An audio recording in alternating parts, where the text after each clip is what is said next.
Françaisdanslemonde.fr, la première plateforme multimédia d'aide à la mobilité internationale. Bienvenue sur notre podcast, je suis Gauthier Seyss et j'ai le plaisir de passer 10 minutes avec Alban Ferrieux. On va parler orientation scolaire vers l'international. 10 minutes, le podcast des Français dans le monde. Françaisdanslemonde.fr. S'il y a bien une expérience qui doit être fascinante, c'est de pouvoir être étudiant et de découvrir le monde, en même temps les autres cultures, s'ouvrir un peu. Est-ce que tu es de mon avis, Alban? À mon avis, tu vas dire oui. Salut Gauthier, oui, bien sûr, je vais dire oui et je suis définitivement de ton avis à ce niveau-là. Je dis souvent cette phrase, qui est évidemment une phrase très connue, les voyages forment la jeunesse, mais c'est encore plus vrai quand on est étudiant, qu'on doit laisser un peu sa famille en France, ou en tout cas là où elle se trouve, et qu'on soit obligé un peu de s'adapter et de comprendre l'autre. Ça doit être hyper formateur, ça donne des élèves qui sont plus performants, non ? Et non, complètement. Et d'ailleurs, la France a vraiment pris le tournant, puisque je crois que la France est le premier pays en termes de nombre d'élèves qui partent en échange universitaire, en échange Erasmus, dans tout le système Erasmus. Et c'est des expériences, là on parle d'expériences de 6 mois à 1 an. Mais alors quand c'est pour un diplôme complet de 3 ans, évidemment, ça change tout en termes de maturité et de parcours professionnel par la suite. Du coup, selon toi, un Erasmus de 6 mois, c'est quand même utile ou c'est trop court? Ouais. Non, c'est quand même utile. Ça peut déboucher sur des opportunités professionnelles également. Ça peut permettre aux jeunes de découvrir un réseau sur place et de pas avoir peur de revenir. Ça augmente énormément les chances d'expatriation par la suite ou de faire un deuxième cursus universitaire à l'international après. Non, ça vaut le coup. Donc, si je comprends bien, Alban, tu fabriques mes auditeurs de demain. Ouais, c'est ça. Il faut s'assurer que la relève soit là, quoi. Alors, on va parler de ton parcours. Pour commencer, tu es originaire de Bretagne. Tu fais tes études à Angers et ensuite tu décides d'aller au Québec. Après le master, tu fais des études de psychologie. Tu te retrouves à faire un PVT à Toronto. Alors, c'est marrant parce que les Français qui partent au Canada, ils vont à Montréal. Et toi, tu as choisi Toronto. Ouais, c'était vraiment pour l'anglais. Je voulais améliorer mon anglais et puis je me suis dit on verra comment ça se passe. J'ai pris la première grande ville que je voyais avec un vol direct de Paris et c'était Toronto. Et là-bas, tu te retrouves professeur de français. Non, pas professeur de français. En fait, tout de suite, j'ai commencé en tant que pion. J'ai mis mon CV en tant que surveillant parce que j'ai fait beaucoup d'animation. Et tout de suite, quand ils ont vu mon profil de psychologue du travail, ils m'ont dit on a des soucis au niveau de l'orientation, on a des profs qui font ça, mais les parents sont pas très contents. Est-ce que tu pourrais développer notre département d'orientation ? Ah bah du coup, ça t'a mis un peu le doigt dans l'engrenage de ce métier de conseiller, ouais.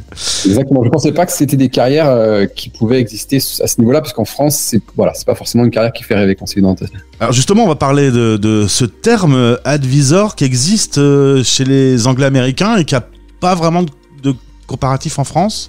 C'est ça, donc on parle soit de University Advisor, soit de College ou de University Counselor. Donc le Counselor, c'est vrai que c'est pas une traduction directe du conseiller d'orientation, c'est un peu un conseiller d'orientation, c'est aussi un peu un CPE qui aide surtout le planification académique, des choix des spécialités, etc. C'est aussi un peu un psychologue scolaire qui peut s'occuper du bien-être des élèves. Voilà, c'est un rôle qui est beaucoup plus large dans la plupart des écoles internationales. Ouais, et c'est pas plus mal d'ailleurs que ça couvre plusieurs activités différentes. Oui, tout à fait. Moi, je pense que c'est ça aussi qui m'a fait me lancer dans ce métier et y rester pendant tant d'années, c'est que c'est un métier très complet où on va accompagner le jeune dans tous les niveaux, quoi. Alors, on revient sur le côté perso. Tu vas vivre 5 ans au Canada. Tu vas rencontrer ta future femme, qui est-elle canadienne. Vous allez avoir 2 premiers enfants qui vont naître là-bas. Ensuite, vous décidez de partir plus proche de l'Europe. Vous allez à Londres pendant 4 années. Belle expérience, bon souvenir, la capitale anglaise. Ouais, très bon souvenir parce que moi c'était ma transition professionnelle dans un milieu entièrement anglophone, parce que je suis passé dans un lycée américain là-bas et on a beaucoup aimé Londres et la vie à Londres, et la dynamique de la ville et puis la proximité avec la Bretagne. Il y avait un petit vol à l'époque entre Dinard et Londres qui était bien pratique, qui a été fermé depuis malheureusement. Mais non, c'était des belles années. Mais quand on a eu le petit troisième, c'est une grande ville et c'était un peu serré. C'est ça. Alors le troisième arrive. Alors justement, un petit mot sur le renouvellement de ces enfants qui ont des cartes d'identité à n'en plus finir, puisqu'ils ont 3 nationalités différentes. Je ne savais pas, mais il faut renouveler cette carte tous les 5 ans. Donc tu as un budget pour renouveler les passeports. C'est assez impressionnant. Non, effectivement, ma femme est canadienne et allemande, et donc on a décidé de maintenir les 3 passeports pour les enfants, ce qui est possible, hein, ce que je savais pas non plus quand je suis parti. Je me suis expatrié la première fois, mais ouais, effectivement, du coup, c'est que 5 ans les passeports de moins de 18 ans, donc 3 nationalités pour 3 enfants, ça fait pas mal de passeports à renouveler régulièrement. D'ailleurs, à la maison, c'est l'anglais qui s'est imposé. C'est vous parlez plutôt anglais alors que vous vivez en Bretagne. Tout à fait, et puis on le maintient ici puisque on est revenu en France là il y a un peu plus d'1 an, et ouais, l'anglais ça a été la langue naturelle de notre famille depuis le début, donc on maintient ça. Et tu as découvert qu'à Rennes, il y avait beaucoup de familles qui vivaient cet angle international. Assez surpris parce que je suis originaire de Bretagne, et c'est vrai que moi j'ai grandi dans une famille qui n'était pas du tout internationale ni bilingue, et en fait on a la chance d'avoir une école internationale en centre-ville de Rennes avec un programme bilingue dès la moyenne section, et en fait ça attire pas mal de familles, notamment beaucoup de couples binationaux avec un Français ou une Française avec un Américain, un Anglais, une Anglaise, et donc il y a plein de familles qui parlent anglais, plein de familles internationales, et donc ça a bien facilité la transition sur Rennes. À Londres, au bout de 4 ans, vous trouvez que vous êtes un petit peu à l'étroit, vous avez envie d'autre chose, direction Singapour. Pendant 3 ans, bon, le timing sera malheureux puisqu'il y aura entre deux la pandémie, et que la pandémie en Asie, ça n'a pas été une partie de plaisir. Ouais, c'est ça. Le Singapour en tant que tel, ils ont plutôt bien géré les choses. On était assez libres et les écoles sont restées ouvertes, donc c'était plutôt bien. Mais par contre, les frontières étaient fermées à double tour et on n'a pas pu bouger ou voir la famille pendant plus de 2 ans et demi. Dur. Donc ça a été dur et ça a un peu accéléré en tout cas moi, mon envie de retourner proche de la famille en France. Ouais. Alors résultat, toi tu quittes Rennes il y a quelques années, tu reviens en famille, et il n'y a plus que toi qui es Rennais dans cette histoire, et les 4 autres vont découvrir la France.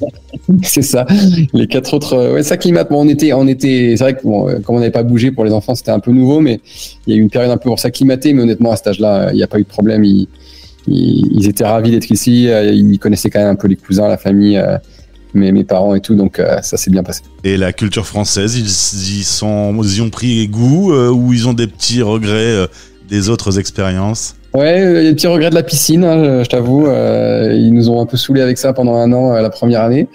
Heureusement, c'était une année chaude l'année dernière, donc ils ont eu l'impression qu'en Bretagne, il faisait beau. Là, cette année, ils ont compris ce que c'était. Bon, alors on va maintenant parler boulot. Donc, ce métier de conseiller d'orientation pour tous les élèves qui veulent vivre l'aventure de l'international. Des élèves francophones, ils sont pas forcément en France, ils peuvent être un peu partout, mais l'idée étant qu'ils quittent la famille pour aller étudier ailleurs.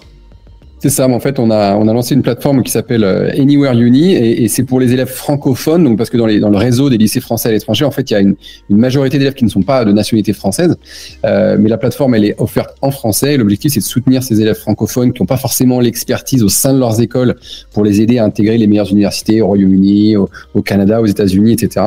Et donc, nous, on vient avec notre réseau de responsables d'admission à l'international et notre expertise pour soutenir ces élèves francophones qui souhaitent s'ouvrir d'autres portes. Évidemment, il y a plein de superbes options en France aussi, et souvent ils sont accompagnés au sein de leurs écoles pour ça. Et nous, ce qu'on vient faire, c'est aider justement à ouvrir les horizons sur la possibilité de faire une licence, donc un bachelor complet après leur bac ailleurs en fait. Alors, on va être concret, hein, des auditeurs sont là et se disent dans la famille, il y en a bien un qui a envie de vivre ça. Ça s'organise à partir de quel âge? Est-ce qu'il faut prendre un peu de temps en amont pour partir à l'étranger étudier? Alors oui, et ça c'est un peu un désavantage qu'ont les familles dans les systèmes français, c'est qu'ils ne se rendent pas compte, parce qu'avec la plateforme Parcoursup qui est assez tard sur l'année de terminale, ils se rendent pas compte, et qui se joue surtout sur les résultats, les bulletins on va dire, ils se rendent pas compte que pour beaucoup de systèmes internationaux, il faut démarrer très tôt. Dans le système américain, les élèves dès le début de la 3e, donc le grade 9, ils sont déjà dans cette démarche de on se prépare, ce sont des années qui nous préparent à l'université. Et donc pour les universités les plus sélectives aux États-Unis, pareil pour le Royaume-Uni, il faut démarrer, je dirais, au début de la seconde, il faut s'y mettre, il faut commencer à réfléchir à son projet, il faut mûrir son projet, et il y a des choses qui peuvent se mettre en place, l'été, des tests à passer en avance, des expériences à vivre qui vont augmenter les chances d'admission des élèves. Même pour que l'élève et son cerveau puissent se mettre en marche dans cet état d'esprit, il faut commencer tôt, quoi. Tout à fait, exactement. Il ne s'agit pas de leur mettre la pression dès le début de la troisième ou de la seconde en leur disant voilà, c'est maintenant que tout se joue, mais qu'ils se rendent compte que c'est quand même des années qui vont compter et que tout ce qu'ils font dans ces années-là, voilà, c'est pas forcément le moment de lâcher les activités extrascolaires qu'ils font depuis longtemps, qu'ils aiment bien, parce que c'est peut-être des choses qu'ils pourront valoriser par la suite. Ils peuvent aussi réfléchir à des choses qu'ils pourraient faire en plus, voilà. Il s'agit surtout de les motiver, de les rendre curieux, et ça va non seulement faciliter l'admission, mais aussi faciliter la transition pour que ça se passe bien quand ils arrivent dans ces universités, parce que c'est pas rien de partir à 17-18 ans à l'autre bout du monde étudier. Préparer, rechercher, trouver l'université, monter le dossier, tout ça prend du temps. Donc on te contacte via cette plateforme. D'ailleurs, tu vas un peu dans les écoles aussi prêcher la bonne parole pour expliquer comment le mécanisme peut se mettre en place.